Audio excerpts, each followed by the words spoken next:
के अंदर हमने क्या किया है। आपने इसके पहले की भी सरकारें देखी होंगी, 5 साल का समय गुजर जाता।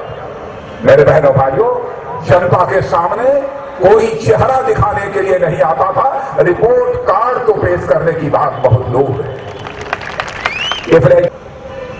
और इस सरकार के पहले, मोदी जी की सरकार के पहले जो लगातार 10 वर्षों तक यहां पर कांग्रेस नेतृत्व की यूपीए सरकार रही है, बराबर लाखों करोड़ों रुपए के भ्रष्टाचार के आरोप सरकार पर लगते रहे। लेकिन 2 वर्ष का समय गुजर जाने के बाद भी मेरे बहनों भाइयों, भारत ही नहीं दुनिया का कोई व्यक्ति उंगली उठाकर नहीं कह सकता कि मोदी जी की सरकार के ऊपर कोई भ्रष्टाचार का आरोप लगा। लेकिन आज मैं आप लोगों को बता देना चाहता हूं, उन्हीं कोल माइंस का एलोकेशन हमारी सरकार आने के बाद हुआ है। और आज हम डंके की चोट पर सीना ठोक कर कह सकते हैं, इस बार हमने जो कोल माइंस का एलोकेशन किया है बहनों भाइयों, आपको 2 लाख करोड़ रुपए का मुनाफा होने जा रहा है, बेनिफिट होने जा रही है। सरकार के खजाने में 2 लाख करोड़ रुपए पहुंचने जा रहे हैं, आने वाले हैं। और ऐसी कई योजनाएं। किसानों का जहां तक सवाल है, किसानों के बारे में मैं कह सकता हूं, जैसे मैं यहां पर आया, हमारे येदियुरप्पा जी ने कहा कि इस वर्ष भी कर्नाटक में सूखा पड़ा हुआ है, ड्राउट है। और येदियुरप्पा जी चिंता व्यक्त कर रहे थे कि पानी बरसेगा कि नहीं बरसेगा, किसानों का क्या होगा, यह चिंता वो व्यक्त कर रहे थे। तो बहनों भाइयों, मैं बताना चाहता हूं, चाहे सूखा पड़े, चाहे बाढ़ आ जाए, चाहे आपकी फसल में आग लग जाए, किसान की क्षति नहीं होनी चाहिए, किसान का नुकसान नहीं होना चाहिए।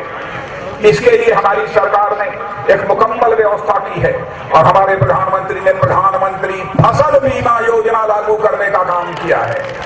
फसल बीमा योजना, आपको प्रीमियम केवल 1.5%, 2% ही आपको प्रीमियम देना है।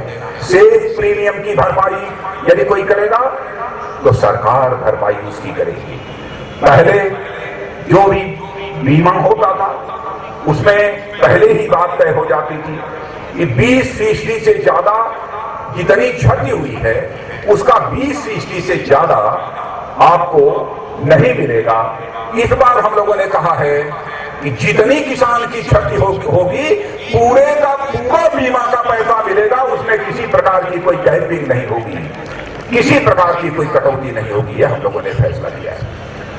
हिंदुस्तान के किसानों को सुरक्षा कवच यह हमारी हुकूमत ने मुहैया कराने का काम किया है। और यहां बहुत बड़ी संख्या में नौजवान लोग खड़े हैं। एक दिन टेलीविजन पर रात को मैंने देखा कि पाकिस्तान के सेना के लोग आए और भारत की सीमा में हमारे 5 भारतीय नागरिकों को उन्होंने मार डाला, फायरिंग कराई। हमारी बॉर्डर सिक्योरिटी फोर्स वहां पर तैनात थी।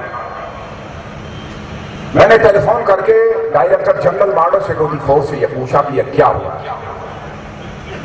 उन्होंने कहा कि साहब, पाकिस्तान के रेंजर्स ने गोली चलाकर हमारे भारत के 5 नागरिकों को मार डाला। मैंने कहा कि हमारी बॉर्डर सिक्योरिटी फोर्स ने क्या किया।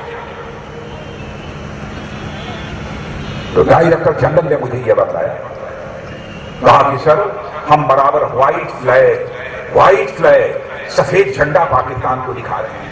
बहनों भाइयों, मुझे मालूम नहीं था पहले कि सफेद झंडे का मतलब क्या होता है। उन्होंने कहा कि साहब, सफेद झंडा दिखाने का मतलब यह होता है, ए पाकिस्तान, गोली मत चलाओ, हम तुमसे बैठकर बात करना चाहते हैं। 16 बार दिखाया। मेरे बहनों भाइयों, मेरा भी खून खोल गया। और डायरेक्टर जनरल को मैंने कहा कि आज से ही यह स्टैंडिंग ऑर्डर है, पहली बार 17वीं बार अपना सफेद झंडा मत दिखाना और पहली गोली भी अपनी तरफ से नहीं चलनी चाहिए। लेकिन यदि एक भी गोली पाकिस्तान की तरफ से चलती है तो अपनी गोलियों को गिना नहीं जाना चाहिए। यह कर दे सके।